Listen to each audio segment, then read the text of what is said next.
श्री गुरुभ्यो नमः। हरिः ओम्। सदाशिवसमारम्भा व्यासशङ्करमध्यमाम् अस्मदाचार्यपर्यन्ता वन्दे गुरुपरम्परा।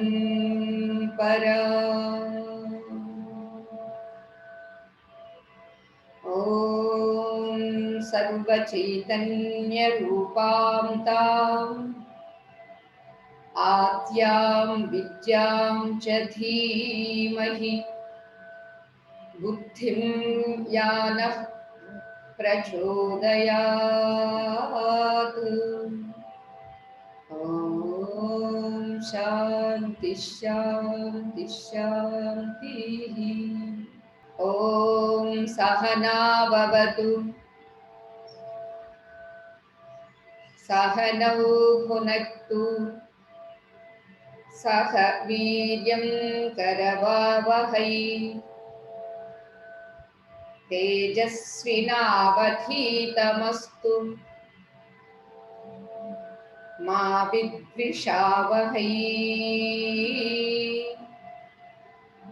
ॐ शान्ति शान्ति शान्तिः। ప్రియ దివ్యాత్మ స్వరూపులారా, కైవల్యోపనిషత్ సత్సంగానికి స్వాగతం. ఏ వ్యక్తి తనలో ఉన్నటువంటి శక్తి తెలియక ఎన్నెన్నో జన్మలను తెచ్చుకున్న అనేకానేక జన్మల్లో తెలిసి కొంత తెలియక మరికొంత కర్మలను చేస్తూ చేస్తూ చేస్తూ పాశాన్ని పెంచేసుకున్నాడు. ఏమా పాశము? జన్మ కర్మ పాశం. తన దుఃఖానికి కారణం ఏమిటి అని వివేకిస్తే తన కర్మయే కారణము అని తెలుస్తుంది. వివేకం లేకపోతే ఎవరో వల్ల, భర్త వల్ల, భార్య వల్ల, తల్లి వల్ల, తండ్రి వల్ల, కుటుంబ సభ్యుల వల్ల, లేదా ప్రక్కింటి వాళ్ళ వల్ల, ఎవరి వల్ల మాకు ఈ కష్టం వచ్చింది అని ఎవరి మీదకు నెట్టేసి మనం కష్టపడుతూ మరెవరినో కూడా కష్టపెడుతూ ఉంటాము. దీనికి కారణం అవివేకము, అజ్ఞానం. అంచేత అవివేక అజ్ఞాన కారణంగా వచ్చినటువంటి ఈ కర్మపాశం ఎలా దగ్ధమవుతుంది? మరి ఎవరో వచ్చి దగ్ధం చెయ్యరు సుమా. ఎవరు తన కర్మపాశాన్ని పెంచుకున్నారో, గుట్టలు మెట్టలుగా పోగేసుకున్నారో, అటువంటి దాన్ని వారికై వారే దగ్ధం చేసుకోవాలి. ఆ దగ్ధం కావడానికి ఉపాయంగా మనకి ఉపనిషత్తులో చెప్పారు, నిన్ను ఇంత కష్టపెట్టేటటువంటిది, నష్టపెట్టేటటువంటి ఈ మనస్సుని ఊరికే విడిచిపెట్టొద్దు. దానికి నీవు శిక్షణ ఇవ్వాలి. శిక్షణ ఇచ్చేటప్పుడు అవసరమైతే శిక్ష కూడా వేయాలి. దానికి ఇష్టం లేని పని చెప్పినప్పుడు దానికి అది శిక్షగా అనిపించవచ్చు. అయినప్పటికీ దానికి ఒక శిక్షణగా ఏం చెబుతుంది శాస్త్రము? శృతిమాత ఏమి బోధిస్తుంది అని అంటే, నీ మనస్సును ఒక అరణిగా, ప్రణవము తస్య వాచక ప్రణవ, తస్య ఎవరి యొక్క, ఆత్మ యొక్క, పరమాత్మ యొక్క, పరబ్రహ్మ యొక్క వాచకము ఏమిటి, నామము ఏమిటి, ప్రణవము. అదే ఓంకారం. అకార ఉకారం అకారాత్మకమై, ఏకాక్షరమై, ప్రథమాక్షరమై, ప్రధానాక్షరమై, ప్రాణప్రదమై ఉన్నటువంటి ఆ ప్రణవాన్ని, అర్థాన్ని గ్రహిస్తూ, అకారము జాగ్రత్త అవస్థ అయితే, ఉకారం స్వప్నావస్థ అయితే, మకారం సుషుప్త్యవస్థ అయితే, అకార ఉకార మకారములు త్రిమూర్తులై సృష్టి స్థితి లయములు చేస్తూ ఉంటే, ఇలా ఇన్ని అర్థాలను స్మరిస్తూ స్మరిస్తూ ఏం చేయాలి, ఆత్మానమరణిం కృత్వా ప్రణవం చోత్తరారణిం జ్ఞాన నిర్మథనాభ్యాసాత్ పాశం దహతి పండితః. ఇక్కడ మథనం జరగాలి. దేనికి దేనికి మథనము, మనస్సుకి ప్రణవానికి. మనస్సును విడిచిపెట్టి ప్రణవం చెప్పినా సరిపోదు, ప్రణవాన్ని విడిచిపెట్టి మనస్సును పట్టినా సరిపోదు. మనస్సులో ఉండే మాలిన్యాన్ని వదిలించాలి అంటే, ఆ వదిలించే విదిలించే శక్తి కలిగినటువంటి, మహత్తు కలిగినటువంటి, మహనీయమైనటువంటి ప్రణవమే దానికి సరైనటువంటి మందు, సరైనటువంటి ఓషధి. ఆ మాలిన్యం నాశనం కావాలి అంటే ప్రణవము ఒక్కటే. అటువంటి ప్రణవాన్ని, ఇటువంటి మనస్సుని రెండింటినీ కలిపి మథనం చేస్తే ఏం జరుగుతుందండి? అప్పుడు అగ్ని పుడుతుందండి. ఏ అగ్ని పుడుతుంది? మనకి చెప్పారు. ఒక హోమగుండంలో అగ్ని వేసి దేవతార్చన, దేవతా హోమం చెయ్యాలి అంటే అగ్గిపుల్ల కాక 2 అరణిలను మథనం చేస్తే ఎలా పుడుతుందో, అలా ఇక్కడ కూడా మన మనస్సు అనేది ఒక అరణి అంటే సమిధ అంటే కట్టె, ప్రణవము అనేది మరొక అరణిగా భావించడం అండి ఇక్కడ. ఎందుకంటే ఆశ్చర్యము, మనస్సు కూడా బయటికి కనిపించేటటువంటి వస్తువు కాదండి. చెప్పాలంటే దానికి రూపం కూడా లేదండి. రూపం లేదు. మరి నామం ఎలా వచ్చిందండి అని అంటే, అందరికీ అనుభవంలో ఉంది కాబట్టి దానికో పేరు పెట్టారు. మననాత్ మనః. ఎప్పుడూ ఏదో ఒకటి సంకల్పం చేస్తూనే ఉంటుందండి. సంకల్ప వికల్పాత్మకం మనః అన్నారు. సంకల్పం కలుగుతుంది, కాదు కాదు అని వికల్పం కలుగుతుంది. అంచేత ఈ సంకల్ప వికల్పముగా ఉన్నటువంటిదే మనస్సు. అందుచేత దానికి రూపం లేకపోయినా భావములో అందరికీ అనుభవంలో ఉన్నది కాబట్టి దానికి మనస్సు. అంచేత రూపం లేనటువంటి ఈ మనస్సుకి రూపం లేనటువంటి మరొక తత్వం, ఏమా తత్వము? ఓంకారం. అది కేవలం ధ్వని మాత్రమే. రూపము లేని మనస్సుతో రూపము లేనటువంటి ప్రణవాన్ని, ఆ ధ్వనిని జోడించి చేస్తూ ఉంటే ఏం చెయ్యాలండి? మథనం చెయ్యాలి. అంటే రెండింటిని కలపాలండి. మథనం అంటే అక్కడ 2 కట్టెలు మనం రాపిడి చేస్తున్నాం.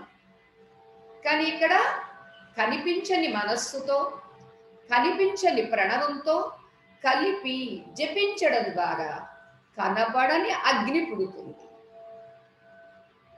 కనపడని అగ్ని ఏం చేస్తుందండి? కనపడని పాశాన్ని దహనం చేస్తుంది.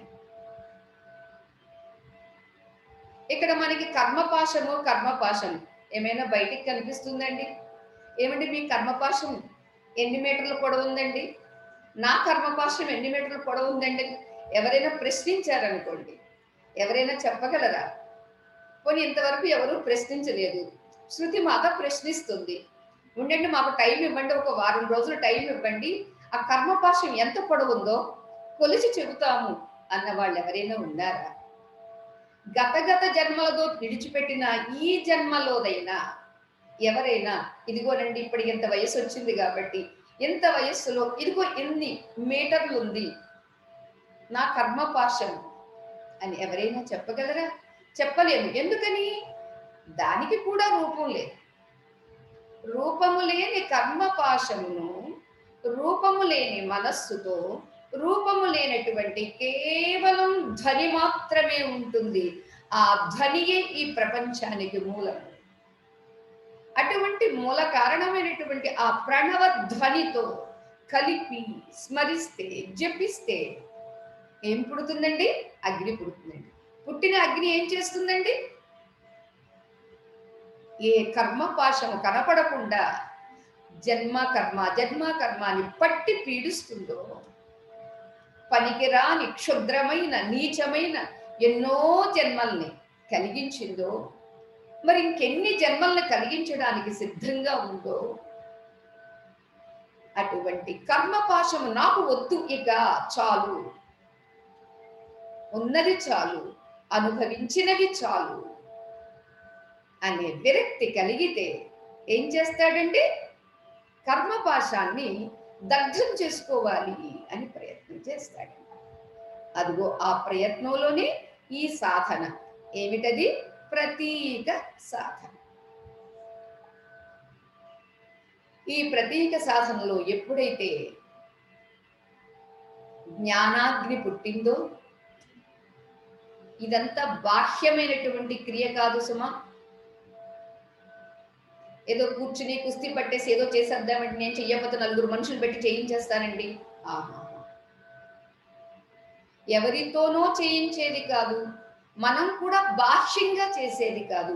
ఇది కేవలం ఆంతరిక ప్రక్రియ. అటువంటి ఈ ఆంతరిక ప్రక్రియ ద్వారా పుట్టినటువంటి ఈ అగ్ని ఏం చేస్తుందండి?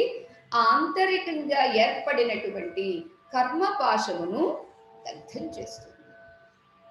పండిత దహతి అన్నారు. పండితుడైనటువంటి వాడు ఏం చేస్తున్నాడండి?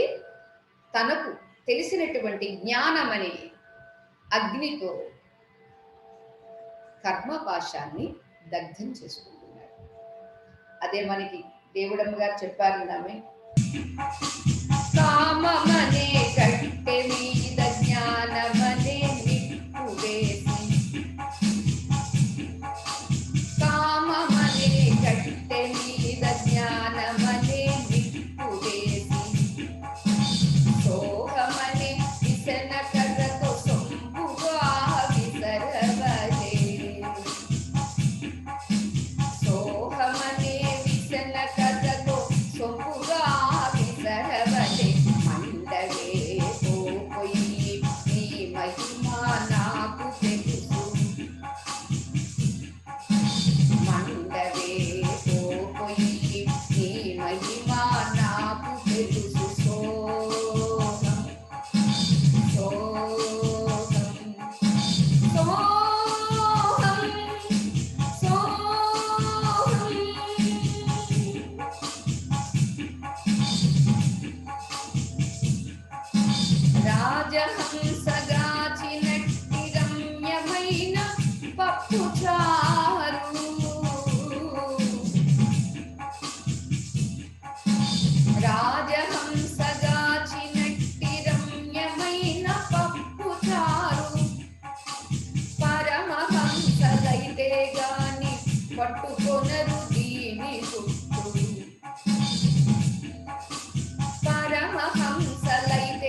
నిప్పు వేసి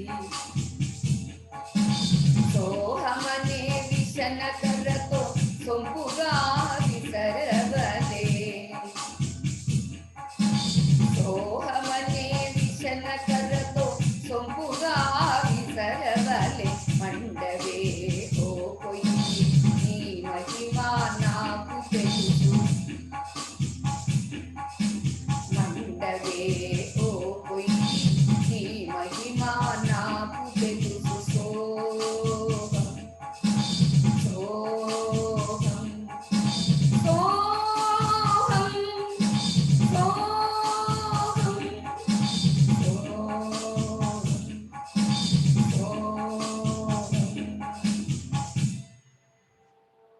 అమ్మ ఎలా చెప్పారు అంటే, కామము అనే కట్టె. కోరికలు ఎక్కడండి మనకి పుట్టేవి? మనస్సులో కదా. అందుచేత మనస్సు కామమనే కట్టే. అయితే జ్ఞానం అనే నిప్పు ఏమిటి? ప్రణవము అనేటటువంటిది ఒక చిదగ్ని, జ్ఞానాగ్ని. అందుచేత ఆ జ్ఞానం అనే అగ్ని, ఒక మంత్రం అనేటటువంటి అగ్ని ఏం చెయ్యాలి?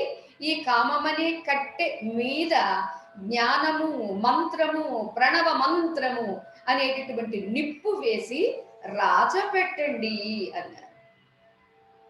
ఎలా రాజపెట్టాలి అంటే, సోహం సోహం. ఈ కామం అనే కట్టె ఏం కావాలండి? ఆ వేసిన నిప్పుతో అది రగులుకుంటూ, అమ్మో చాలా వేడిగా ఉంది, నీవే నేను, అదే నేను, అతడే నేను, అతడే నేను, అతడే నేను, అతడే నేను అనుకుంటూ ఆ కట్టె కాస్త కాలిపోవాలి. ఏ కట్టె? కామం అనే కట్టె. అంతే ఇక్కడ అదే నేను, అతడే నేను అనేటటువంటి విసన కర్రగా చెబుతూ మనకి అర్థం కావడం కోసం అండి మహానుభావులు ఎన్ని కోణాలలోనో ఆలోచన చేసి ఎన్నో రీతులుగా మనకి అందించారు. అంచేత ఇక్కడ సోహం అనేటటువంటిది మనకి ఉచ్ఛ్వాస, నిశ్వాస. లోపలికి పీలుస్తున్నప్పుడు సహ అని శబ్దం వస్తుందండి. విడిచిపెట్టినప్పుడు హం, అహం అని అర్థం వస్తుంది. అంచేత ఆ అర్థాన్ని రెండింటినీ కలిపినప్పుడు అదే నేను, అతడే నేను, ఆ చైతన్యమే నేను, ఆ ప్రణవమే నేను, అకార ఉకార మకార సహితమైనటువంటి ఆ ఏకాక్షరి ప్రణవమే నేను అని ధ్యానం చెయ్యాలి అంటున్నారు. అంతేకాదు ఈ సోహం అనేటటువంటిది ఎలా? విసనకర్రగా విసరండి. మరి నిప్పు వేసినంత మాత్రాన అది ఆరిపోకుండా జాగ్రత్త పడాలి కదండి. అంతేతది సొంపుగా విసరాలి అన్నారు. గట్టిగా విసిరేస్తే నిప్పు ఆరిపోతుందండి. మరి నీరసంగా విసిరామనుకోండి అప్పుడు నిప్పు ఆరిపోతుంది. అంచేత సొంపుగా, ఆ సొంపు అనే శబ్దానికి అర్థం ఆలోచించండి, ఎంత చక్కగా విసరాలి అని. ఇలా విసరగా విసరగా రాజుకుందండి మంట, చాలా జాజ్వల్యమానంగా రగులుకుంటుందండి అని అంటే అక్కడ చెప్తారు, ఆ నిప్పు మీద రాజహంసలు కాస్త పప్పుచారు కాస్తారట. పప్పుచారు అంటేనే అందరికీ నోరు ఊరిపోతుంది. అటువంటి పప్పుచారు అబ్బా చాలా రుచిగా ఉంది, ఇది మాకు కూడా కావాలండి అంటే పరమహంసలైతే తప్ప నీవు అర్జుని చూడలేవు అన్నారు. చూడండి ఇక్కడ సోహం సోహం అనేది మనం దృష్టి పెట్టకపోయినా జరుగుతూనే ఉంది. జరుగుతూ ఉన్న దీనిపై దృష్టి పెడితే ఏమవుతుంది? అది జీవత్వాన్ని కాస్త విడిచిపెట్టి హంసగా మారుతుంది. హంస ఏం చేస్తుందండి? ఈ లోకంలో ఎక్కడున్న పాలు నీళ్లు కలిపి ఉంటే నీటిని విడిచిపెట్టి పాలను గ్రహిస్తుంది, నిస్సారాన్ని విడిచిపెట్టి సారాన్ని గ్రహిస్తుంది. అలానే అది వరకు మన ఈ మనస్సు ప్రతి దానిలో చెడునే తీసుకుంటూ తాను చెడుగా మారిపోతూ చెడుగా మిగిలిపోయి ఉండేది ఈ మనస్సు. ఇప్పుడు ఆ మనస్సు కాస్త ఏమయ్యిందండి? ప్రణవంతో కలిపి జపం చెయ్యడంతో చెడు అసలు కనపడటం లేదు. ఒకవేళ చెడు ఉన్నా చెడు తీసుకోదు, మంచే తీసుకుంటుంది. ఇది ఈ శిక్షణలో ఈ హంసకు కలిగినటువంటి పరిణతి. తద్వారా ఏమవుతుంది? అభిమానాన్ని విడిచిపెట్టి జీవత్వాన్ని విడిచిపెడుతుంది.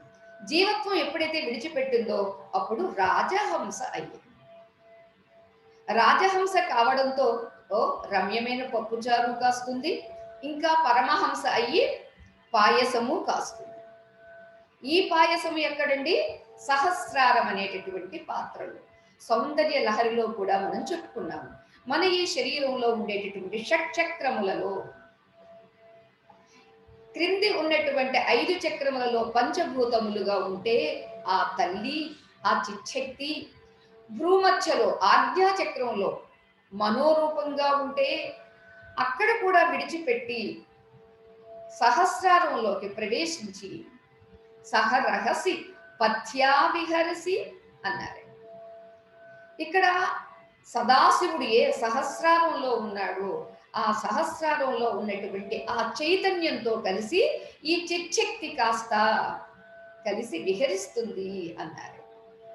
ఇదిగో ఇక్కడ కూడా జీవహంస జీవత్వాన్ని విడిచిపెట్టి రాజహంస అయి, రాజత్వాన్ని కూడా విడిచిపెట్టి పరమహంస అయి, రామకృష్ణ పరమహంస, రమణ మహర్షి పరమహంస, ఇలా ఆయా సిద్ధ పురుషులు కాస్త పరమహంసలై వెలుగొందుతూ మనల్ని కూడా అరేరే మీరు హంసలే మర్చిపోయి, హంసత్వాన్ని మరిచిపోయి బాతుల్లాగా లేకపోతే కొంగల్లాగా బ్రతుకుతూ ఉన్నారు. కాదు కాదు, మీరు కూడా హంసలే సుమా అని మన స్వరూపాన్ని గుర్తు చేస్తూ సహస్రారం అనే పాత్రలో స్వ అనుభవపు పాయసం ఇదండి.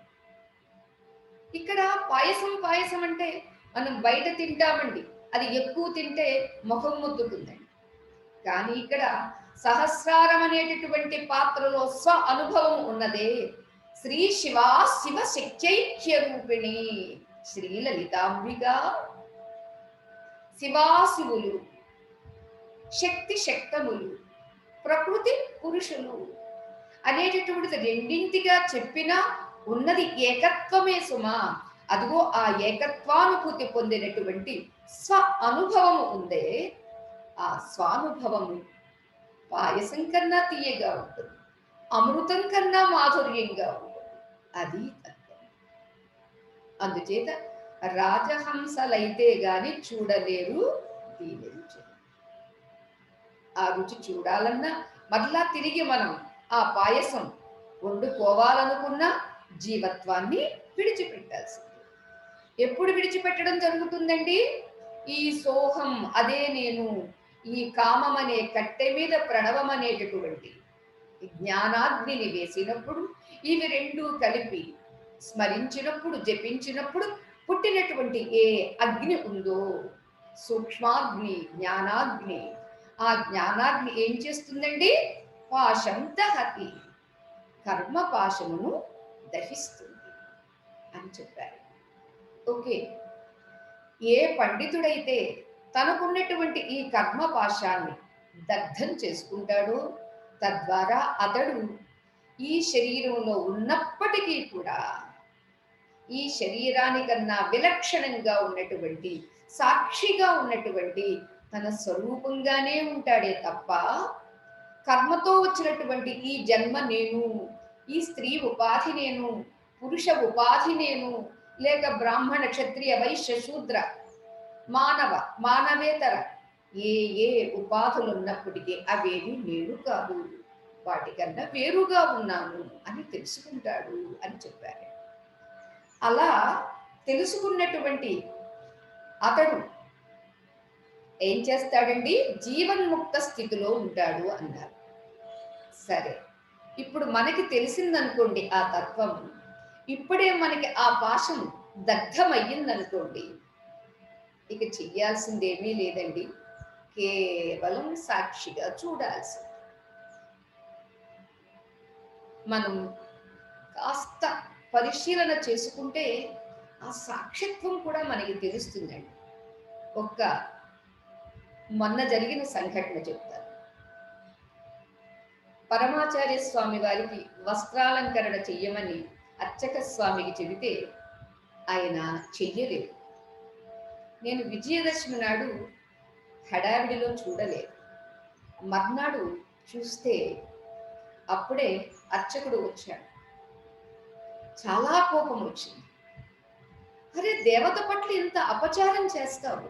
అమ్మకు బట్టలు కట్టమంటే కట్టకపోవచ్చు, నీకు రాకపోవచ్చు. నీవు పంచి కట్టుకుంటావే, పంచి కట్టుకుని నీవు స్వామికి పంచి కట్టలేకపోయావు అంటే నీ శ్రద్ధ ఎక్కడ ఉన్నది? సెల్ ఫోన్లో ఉన్నంత శ్రద్ధ నీవు చేసేటటువంటి అర్చనలో లేదే అని అంటూ చాలా కోప్పడ్డాను. ఇంత కోప్పడుతున్న నన్ను నేను చూసుకోగలిగానండి. అది నేను మీతో చెప్పాను.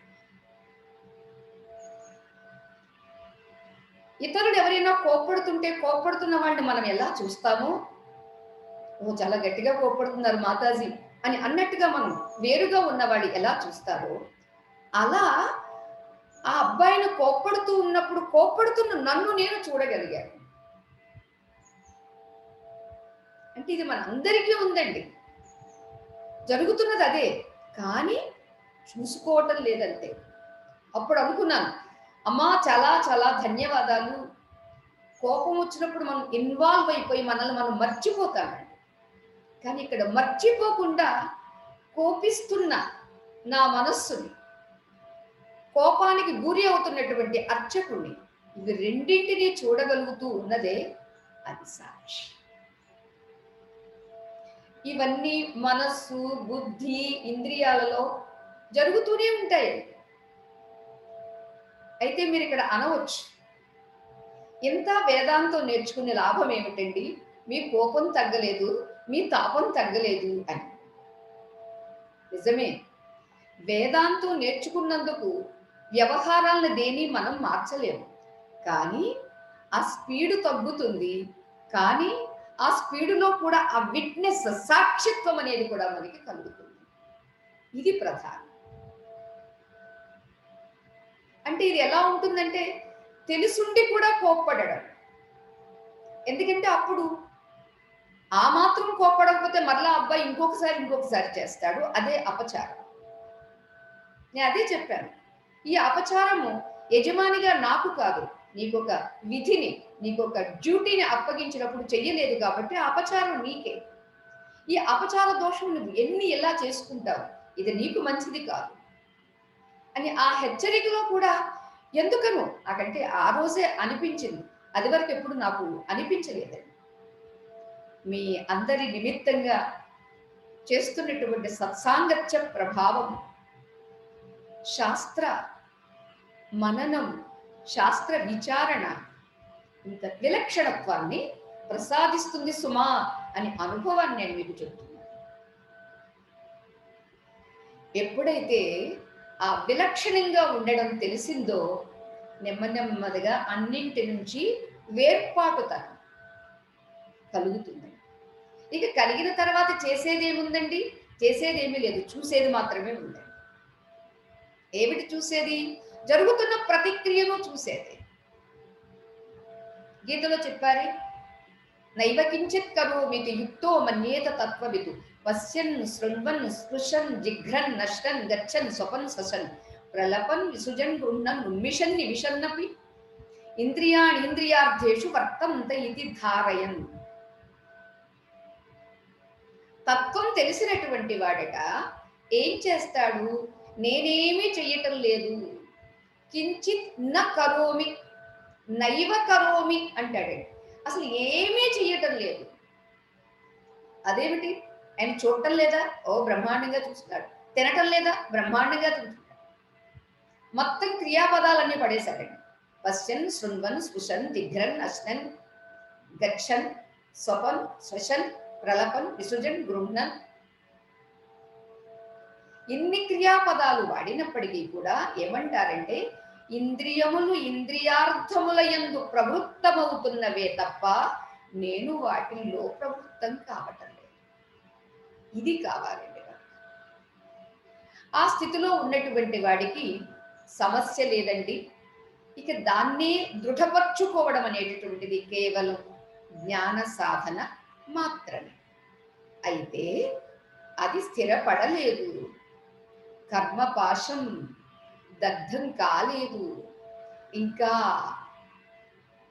లోపల భయం పోలేదు, ఇంకా రాగద్వేష వాసనలు పోలేదు. ఇక్కడండి మనస్సులో ఏకించిత్ మోహం రాగం పనికిరాదు. అంతేకాదు అలా చేసినటువంటి ఆ అర్చకుడి మీద మనస్సులో ఏ కించిత్ ద్వేషము ఉన్నా అది పనికిరాదు. అడ్మినిస్ట్రేషన్లో అనాల్సిందే, కోప్పడాల్సిందే, మీరు ఇంట్లో పిల్లల్ని కోప్పడాల్సిందే, అవసరం వస్తే వీపు మీద కొట్టాల్సిందే. కానీ మనస్సులో కించిత్ ద్వేషము లేదు, అలాగనే రాగము లేకుండా ఉండగలిగారు. అలా ఉన్నటువంటి వాళ్ళు ధన్యులు. అయితే ఆ తర్వాత చెబుతూ ఉన్నారండి, అలా కానివాడు ఏం చేస్తున్నాడు అని అంటే చెబుతూ ఉన్నారు. చెప్పండి అమ్మ. సయేవ మాయా పరిమోహితాత్మా శరీరమాస్థాయ కరోతి సర్వం స్త్రియన్నపానాది విచిత్ర భోగైః సయేవ జాగ్రత్ పరితృప్తిమేతి. దీని అర్థం ఏమిటంటే, సయేవ ఇంతవరకు ఎవరైతే తెలియక కర్మను పెంచుకున్నాడో అలా పెంచుకున్నటువంటి వాడు పాశాన్ని దగ్ధం చేసుకుంటాడు. చేసుకోలేనటువంటి వాడు ఎవరో అతడే ఏం చేస్తున్నాడండి, మాయా, మాయతో పరిమోహిత ఆత్మ, మోహితము అని మాత్రమే కాక బాగా మోహితమై ఉన్నటువంటి ఆ ఆత్మ ఏం చేస్తున్నాడండి, శరీరం ఆస్థాయ. ఇవాళ మనందరి పరిస్థితి అదేనండి. ఉన్నదేమో ఒకే ఒక ఆత్మ, ఉన్నది ఒకే ఒక బ్రహ్మ. ఆ బ్రహ్మ తన స్వరూప జ్ఞానము లేక మోహితుడై, బాగా మోహితుడై శరీరాన్ని తెచ్చుకుని శరీరంలో కూర్చుని శరీరం ద్వారా అన్నీ చేస్తున్నాడు. అన్నీ అంటే ఏమిటి, పురుషుడుగా వస్తే స్త్రీ, స్త్రీగా వస్తే పురుషుడు, ఆ భోగాలను అన్నపానాదులు సేవించడం అనేటటువంటి శబ్ద స్పర్శ రూప రసగంధములతో చిత్ర విచిత్రమైనటువంటి భోగాలను అనుభవిస్తూ ఆ బాగుందండి, చాలా బాగుందండి అని తృప్తిని పొందుతున్నాడు అజ్ఞానవశంతో అన్నారు. ఆ విషయాన్ని మనం ఇప్పుడే చెప్పుకుందాం. ఓం సహనా భవతు సహనౌ భునక్తు సహ వీర్యం కరవావహై తేజస్వినావధీతమస్తు మా విద్విషావహై. ఓం శాంతి శాంతి శాంతి. జయ రాధేశ్వరి.